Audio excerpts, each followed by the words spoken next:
Hola, ¿qué tal? Buenas tardes. Este video es para las personas que no van a poder venir a la clase del día de hoy. Es un viernes antes de Semana Santa, está complicadísima la ciudad y también estaba complicadísima la lectura del día de hoy, que se llama El carácter metodológico de los términos teóricos. Es del autor Rudolf Carnap y fue publicado en el año 1956. Como me expresaron varios estudiantes que les había costado trabajo la lectura, pues sí quisiera grabar este video como apoyo para entender el lenguaje que utiliza Carnap, pues como es un texto muy técnico en donde utiliza formalizaciones y define variables. Yo creo que será de bastante ayuda traducir esto pues, a un lenguaje un poquito más común y corriente y entender qué es lo que está tratando de hacer Carnap. Antes de leer el texto directo de Rudolf Carnap, leímos el manifiesto del Círculo de Viena, en donde en coautoría con Otto Neurath y con Hans Hahn, nos comenta Carnap cuál es su proyecto durante los años del Círculo de Viena y como podemos ver posteriormente también. En 1956 ya está viviendo en Estados Unidos y el manifiesto se publica en 1929.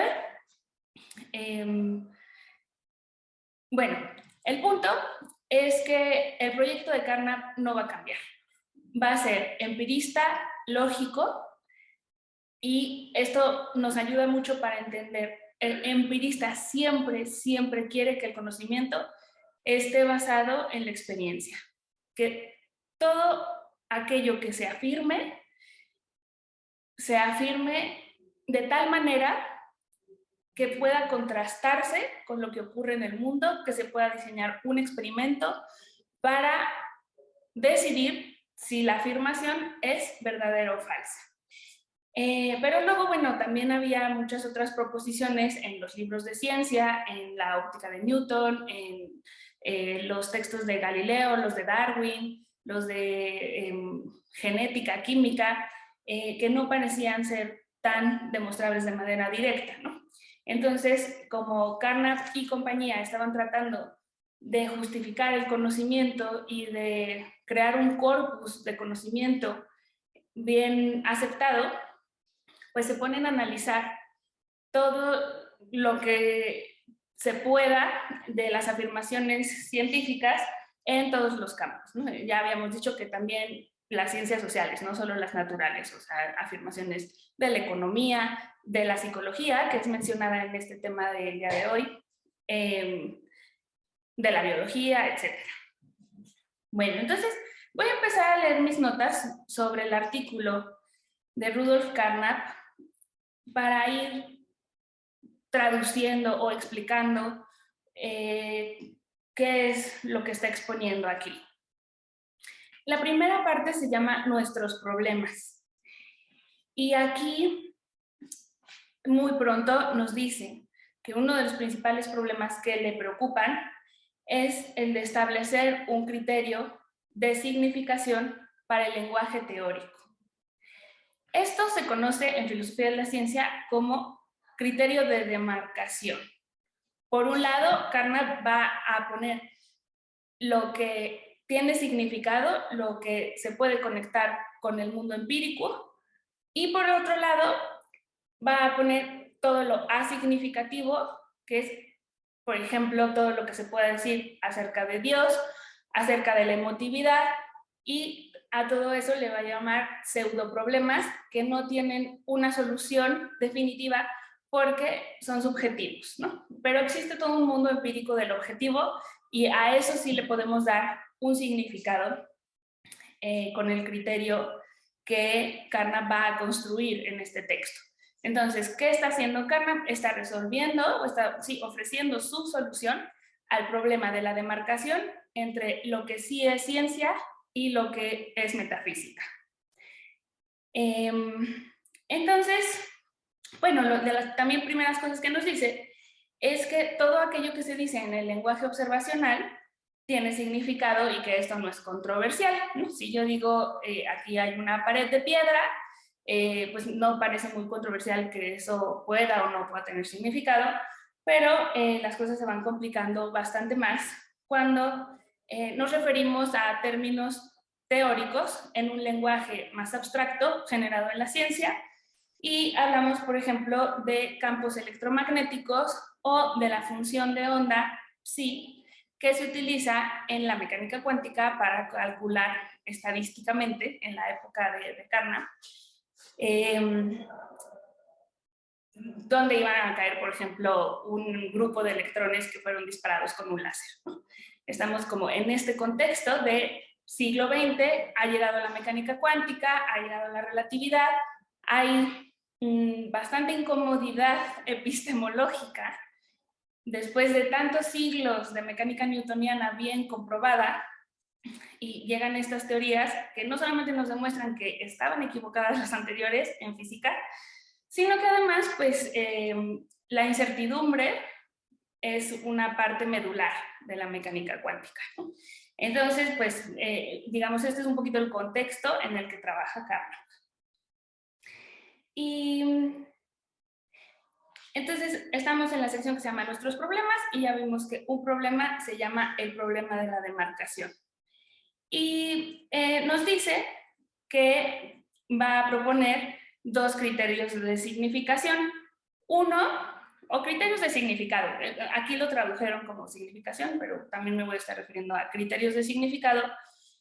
El primero que va a proponer es para el significado de los términos teóricos, como estos que estaba mencionando ahorita, un electrón, un gen, el inconsciente, todas estas entidades que la ciencia maneja, pero que no podemos observar directamente, ¿no? Entonces, ¿cómo les damos significado?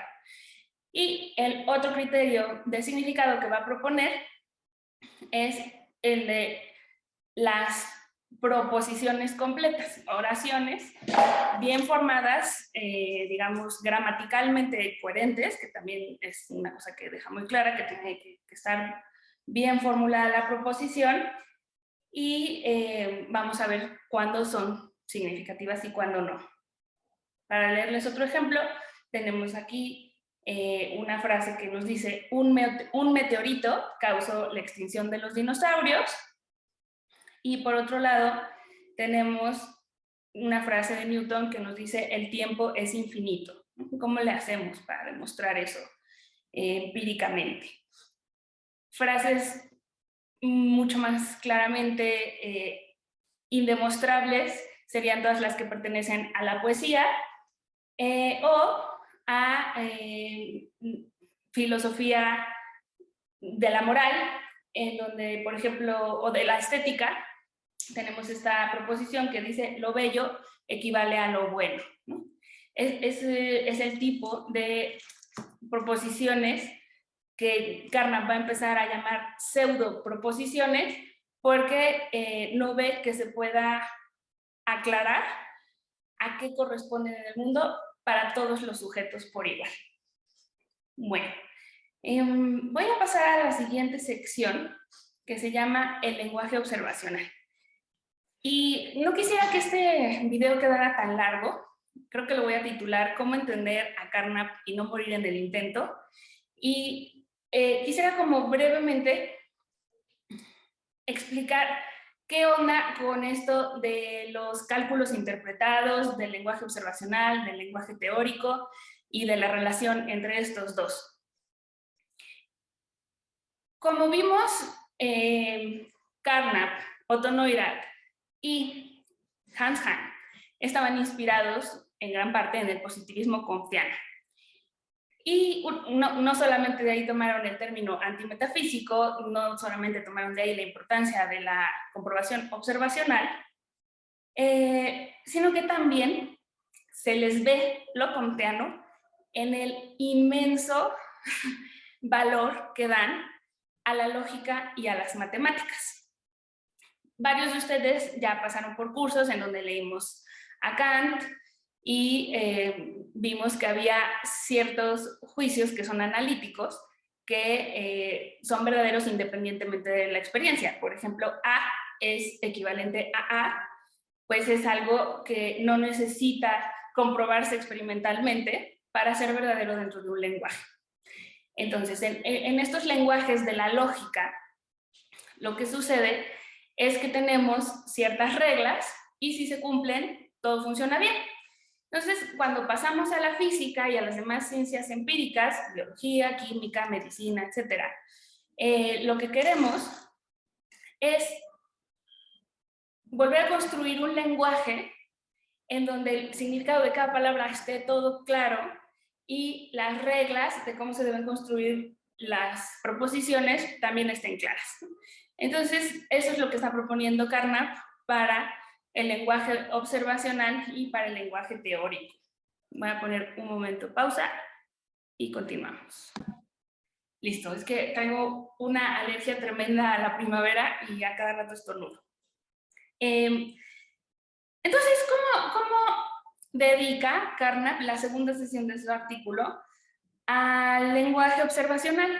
Pues nos va a decir cuáles son los elementos que lo conforman. Hay, para entender a Carnap, que imaginarnos que estamos haciendo un diccionario, por ejemplo, de la lengua materna que tenemos, y va a haber muchas palabras que se puedan definir en términos de otras, pero al final nos vamos a quedar con un grupo de palabras que se llaman primitivas o básicas, que no se pueden definir ya en términos de otras.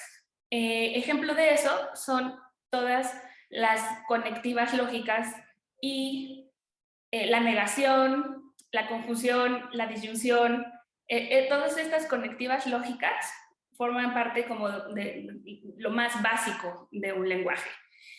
Y también tenemos por allí pues algunas palabras que tal vez no son lógicas, como que algo esté bajo, tras, todas estas preposiciones pues también se consideran términos básicos de un lenguaje, básicos o primitivos. A esto se refiere Carnap con los términos primitivos del lenguaje observacional. Y después están todas las otras palabras que sí utilizamos para describir a los objetos y a sus propiedades. Estamos hablando ahorita del lenguaje observacional. Entonces, allí vamos a tener propiedades como ser azul, ser grande, ser soluble. Todos esos términos son términos descriptivos o definidos del lenguaje. Que a diferencia de lo básico, esto sí se puede definir en grupos de palabras. Y un elemento más que conforma el lenguaje son las reglas de cómo se deduce lógicamente una cosa de la otra y de cómo se forman correctamente las oraciones gramaticalmente. Tengo por aquí algunas frases que no tengan sentido gramatical. Vamos a ver si encuentro un ejemplo. Un vale, autoridad, razonamiento. Pues mucho gusto, eso es un grupo de palabras, pero están en un orden que no tiene ningún sentido en el lenguaje que nosotros hablamos, ¿no? Entonces, pues, por supuesto, no hay este tipo de cosas absurdas en los grandes libros de la ciencia, pero Carnap va a decir que en muchos libros de filosofía sí hay este tipo como de oraciones que son absurdas porque no podemos hablar de ciertos sujetos, como la nada. A él le parece absurdo, a muchas personas le puede ofender algo así, como que se esté descalificando a filósofos reconocidísimos como, yo qué sé, Hegel, Descartes, en fin, ¿no? O sea, y a Kant mismo también lo va a cuestionar mucho, pero con conocimiento bastante profundo de su filosofía, porque Carnap había estudiado en grupos de neokantianismo. Y en parte se parece su proyecto en el sentido de querer definir qué es el conocimiento, cómo lo conocemos. En fin, o sea, hay una parte de Carnap en donde podemos ver la vena kantiana, pero desde luego se va a separar y deslindar de esa tradición. Voy ya a la tercera sección, que se llama el lenguaje teórico. ¿Qué va a hacer Carnap aquí? Lo mismo, construir un lenguaje en donde nos dice cuáles son los términos primitivos, que son los mismos, el y, o, pero también necesita en esta ocasión los cuantificadores, que es estas partes de las afirmaciones en las leyes de la ciencia, en donde se afirma que todos los objetos de un tipo se comportan de cierta manera. Como hemos visto, todos los planetas obedecen la ley universal de la gravitación. Eso es una frase que está escrita en la ciencia y que podemos discutir si es verdadera o no es verdadera, pero para enunciarla se necesita esta parte en donde dice todos los X son Y, o todos los X tienen una propiedad P. Entonces, pues necesitamos ese cuantificador y es aquí por lo que Carnap incluye los cuantificadores universales y existenciales de la lógica. Los existenciales nos ayudan a construir oraciones del tipo: existe un planeta que no tiene atmósfera. Igual, vamos y decidimos si esa afirmación coincide o no coincide con lo que ocurre en el mundo, y entonces estaremos haciendo análisis lógico al estilo de Carnap. Bueno, ya que tenemos las constantes lógicas primitivas del lenguaje teórico, necesitamos el resto de las palabras que nos van a servir para hacer ese tipo de afirmaciones científicas, y allí podemos utilizar la masa, la temperatura, los electrones, todas estas palabras que están en las teorías de la ciencia. Y también vamos a necesitar, nos dice Carnap, las reglas de correspondencia, en donde vamos a relacionar las proposiciones teóricas. Siempre le hago así como que está aquí arriba, porque yo me imagino que es como el nivel abstracto, y cómo se conecta eso con los hechos del mundo, con la empiria. Y las reglas de correspondencia siempre están relacionando estos dos niveles. Entonces, por eso tenemos una sección que se llama las reglas de correspondencia. Y pues esto lo voy a explicar con un ejemplo que él mismo menciona. Dice que podemos tener el concepto de temperatura y que mediante las reglas de correspondencia, ya teniendo dos objetos concretos, U y V, pues podemos hablar de cuál es la temperatura de uno comparando con la otra, con el otro, U está más frío que V. Y las reglas de correspondencia son las que nos permiten conectar el concepto abstracto de temperatura con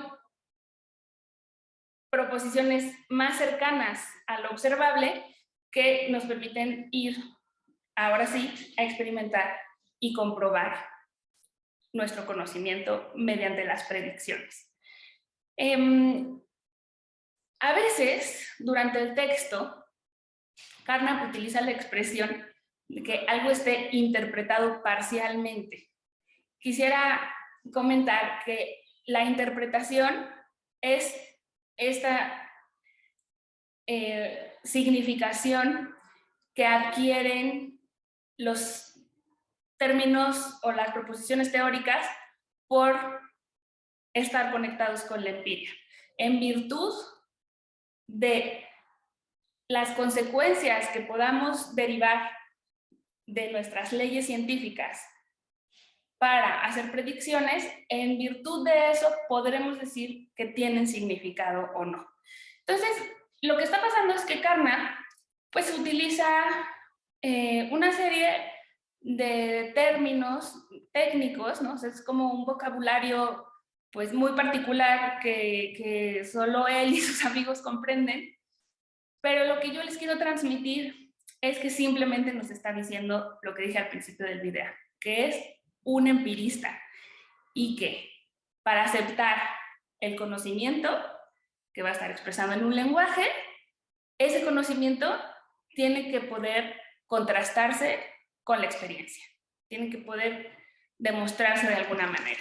Entonces, allí sí ya podemos decidir si estas frases que tengo aquí son o no son científicas según Carnap, ¿no?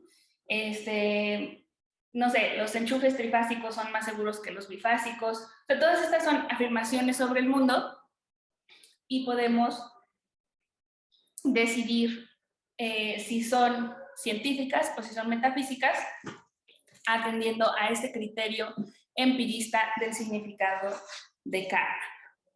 Entonces, ya voy a terminar enunciando los dos criterios de significado, el que es para palabras y el que es para proposiciones completas.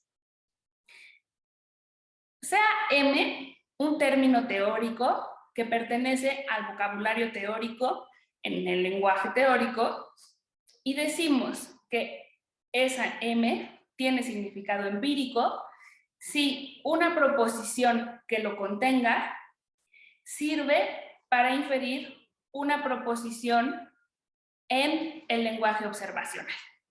Por eso teníamos un término que es temperatura, y si podemos escribir una proposición que nos hable de que algo está a mayor temperatura que el objeto contiguo, entonces estamos como acercándonos al mundo observacional.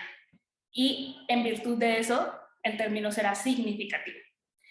Y por último, el criterio de significado para las proposiciones teóricas nos dice que una expresión del lenguaje teórico será, o una proposición será significativa si cumple con las reglas de formación del lenguaje que ha venido estableciendo en las secciones anteriores y si cada constante descriptiva, o sea, cada de estos que podíamos definir en nuestro lenguaje, si cada constante descriptiva que está en esa expresión A es un término significativo. Yo sé que parece que está hablando en otro idioma, pero espero que este video ayude a hacer más accesible el mensaje que nos está dando Carnap en este texto. Muchas gracias y que estén muy bien.